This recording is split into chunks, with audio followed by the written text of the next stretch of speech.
அந்த பையன் நிறைய சம்பாதிக்கிறான்னு போடுறீங்க. உங்களுக்கு இவனை பத்தி என்ன தெரியும்? இவன் வந்து ஒரு பெரிய நேஷனல் லெவல் அத்லீட்டா போக வேண்டியது, ஸ்டேட் லெவல் அத்லீட். அவன் எவ்வளவு மெடல்ஸ் வாங்கியிருக்கான்னு தெரியும். நல்லா படிச்சிருக்கிறான், நேஷனல் லெவல்ல அத்லெட் பிளேயரா இருந்திருக்கிறான், கிட்டத்தட்ட நூற்றுக்கணக்கான கோப்பைகளை கப்பு வாங்கியிருக்கிறான். இவ்வளவு கோப்பைகளை வாங்கி இவ்வளவு பெரிய அத்லட்டா இருந்து இந்திய அளவில் விளையாட வேண்டிய ஒரு இளைஞன் சாதியினால தன் வாழ்க்கையை அழிச்சிருக்கிறான். என்ன சொல்ல வர்றேன்னா, தப்பு பண்ணா தம்பி அவசரப்பட்டாங்கிற வார்த்தை வந்து தெரியாம இருக்கு. அவசரப்பட்டுட்டான் அப்படி கூட சொல்ல மாட்டான். அவன் மேலேயும் ஒரு நியாயம் இல்ல, அவர் பக்கத்து ஒரு நியாயம் இருக்குல்ல. அந்த நியாயத்தை நீங்க பாக்கணும். நீங்க பேலன்ஸா பேசுங்க, ஒன் சைடா பேசாதீங்க, பேலன்ஸா பேசுங்க.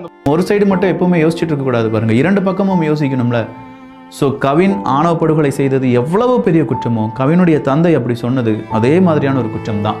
அவளையும் கொல்லணும், அவளையும் கொன்னாதான் என் மனசு சாந்தி அடையும் அப்படின்னு சொல்றது எந்த மாதிரியான மனநிலைமை அப்படிங்கிறது தெரியல. அவன் கையில எவ்வளவு கஷ்டமா இருந்திருக்கான், அதை தூக்கி வெட்டி இருக்கா. தூக்குற அளவுக்கு யாரு அந்த கத்தியை கொடுத்தது? யாரு இந்த கத்தியை ரெடி பண்ணவன்? யாரு? அவனை பிடிச்சி உள்ள போட்டோம். ஸோ அவர் வந்து கொலை பண்ணியிருக்காரு. அவரோட எதிர்காலமும் இருக்கு, அவரும் நல்லா இருக்கணும் இல்லையா? எனக்கு என்ன ஆசைனா சுர்ஜித் எதிர்காலமும் நல்லா இருக்கணும், பாதிக்கப்பட்டவங்களும் பாதிக்கப்படாம இருந்திருக்கலாம்.